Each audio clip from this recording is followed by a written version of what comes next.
Hello friends, welcome to my channel. இன்றைக்கி நம்ம என்ன பார்க்க போகிறோன்னு பார்த்தீங்கன்னா, ஹெல்த்தியான முளைக்கட்டிய பச்சைப்பயிறு தான் பார்க்க போகிறோம். அதை எப்படி பண்ணலான்னு பார்க்கலாம் வாங்க. ஒரு கிளாஸ் அளவுக்கு பச்சைப்பயிரை நல்லா வாஷ் பண்ணி ஒரு பவுலில் எடுத்துக்கோங்க. அதில் வாட்டர் ஆட் பண்ணி வச்சுக்கோங்க. 6 ஹவர்ஸ் நல்லா ஊறட்டும். 6 ஹவர்ஸ் ஆகிடுச்சு. அந்த வாட்டர் நல்லா ட்ரைன் பண்ணி எடுத்துக்கலாம்.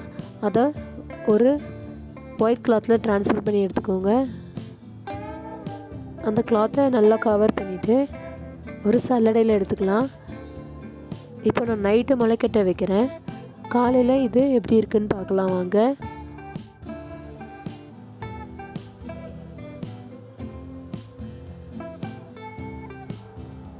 இப்போ மார்னிங் ஆயிடுச்சு. ஸோ நான் இப்போ ஓப்பன் பண்ணுறேன் பாருங்கள். எவ்வளோ அழகாக முளைக்கட்டி இருக்குன்னு பார்க்குறீங்களா? இதில் சால்ட் மட்டும் ஆட் பண்ணியும் சாப்பிடலாம். அப்படி இல்லைன்னா பச்சை மிளகாய், கொத்தமல்லி தழை, வெங்காயம், உப்பு தேவையான அளவு, மிளகுத்தூள் 1/2 டேபிள் ஸ்பூன், சீரகத்தூள் 1/2 டேபிள் ஸ்பூன், தக்காளி 1, அது எல்லாத்தையும் ஆட் பண்ணிவிட்டு நல்லா மிக்ஸ் பண்ணி வச்சுக்கோங்க.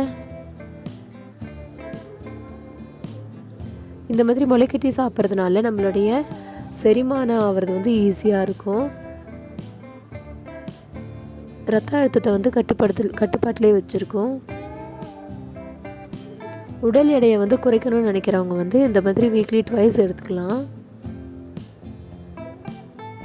முளைக்கட்டிய பச்சை பயிரில் பார்த்திங்கன்னா ஆன்டி ஆக்சிடென்ட்டுகள், அப்புறம் வைட்டமின் ஏ மற்றும் சி இருக்கிறதுனால ஆரோக்கியமான சருமம் அப்புறம் கூந்தலை நம்மளால் பெற முடிகிறது.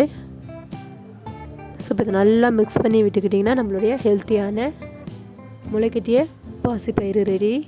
இதை நம்ம பசங்களுக்கு கூட ஸ்நாக்ஸாக கொடுத்து அனுப்பலாம். நெக்ஸ்ட்டு வீடியோவில் இந்த முளைக்கட்டிய பாசிப்பயிரில் தோசை எப்படி பண்ணுறதுன்னு பார்க்கலாம்.